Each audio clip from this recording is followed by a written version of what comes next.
Hi, Shadi. It's time to work. Sorry.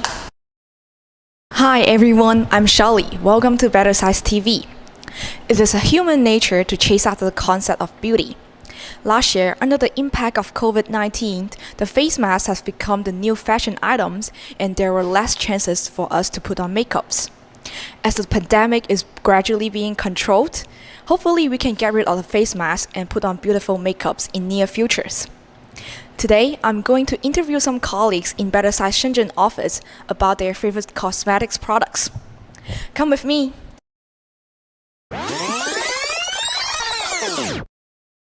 Hello, Calvin. May I ask you what's your favorite cosmetics product?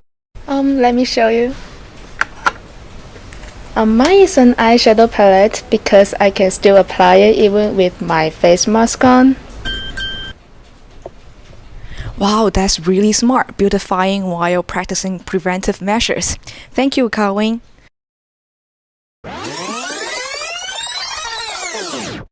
Hello, Daniel. Can you show me your favorite cosmetics product? Yeah, in a hot summer day like this, only the loose powder can help me reduce the oil on my face and keep my foundation in place. I believe no one would want their foundation be ruined by sweat in a hot summer day like this. Let's go to the next one. Hello, Fanta. Hi, Shelley. Would you like to share with us what's your favorite cosmetics product?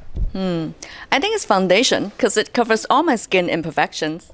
That's right. Foundation smooths and even your skin and makes it prettier. These are the cosmetics products I collect from the colleagues in the Shenzhen office. I see they're all powder materials. So how do they function differently? It's about a particle size. Want to find out more with me in the Bettersizer lab? Absolutely. Let's go! The instrument used to investigate the relative cosmetics product sizes was the Bettersizer 2600 with the dry small volume and wet dispersion units. The Bettersizer 2600 provide accurate measurement results for particles with sizes ranging from 0.02 to 2600 microns. Let's first take a look at the sizes of powder cosmetics products. For setting powder, scoop out an appropriate amount and place it in the test tube compatible with the dry small volume dispersion unit. As for the eyeshadow palette, since the powders were packed, we need to scrape some powders off the palette and reduce the size of large particles by gently tapping on the powders using a sampling spoon. Then, transfer the sample to the test tube. Place the test tube in a dry small volume dispersion unit, which is suitable for valuable samples that are low in volume. It only requires 0.02 to 1 gram of sample for each time of measurement. With the built-in SOP system in the software, the auto-generated results for particle size measurement is just one click away. The figure we see now displays the particle size distributions of powder cosmetics products obtained from the Bettersizer 2600. Both setting powder and the eyeshadow have modes located at the fine ends, with both D50s below 10 microns. When applying powder products, it is necessary to consider the potential inhalation hazards, especially those in loose forms. For instance, setting powder is in loose powder form, which is potentially respirable by human lungs and increasing the inhalation hazards. As we can see from the results, the sample setting powder has a D50 of 5.82 microns, indicating that 50% of the particles in the sample have diameters less than 5.82 microns. Next time you apply setting powder, hold your breath and don't let the powders get into your nose. Moving on, we will perform particle size measurements on foundation and moisturizer using the wet dispersion units. First, prepare the moisturizer sample by dispersing and thoroughly mixing a certain amount of moisturizer emulsions in water. Prepare the foundation sample by dispersing and thoroughly mixing a certain amount of foundation in ethanol.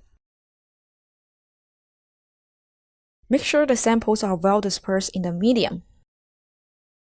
Since we are using the wet dispersion units for these two samples, we need to switch between the wet and dry methods. Gradually add the moisturizer and foundation samples in the circulation tank using a pipette until the obscuration values fall in the desired range. Here are the particle size distribution curves of moisturizer emulsions for 4 repeat measurements obtained from the Bettersizer 2600. The moisturizer we use in the experiment is a type of oil in water emulsions, where water is the continuous phase and small oil droplets dispersed in the water phase.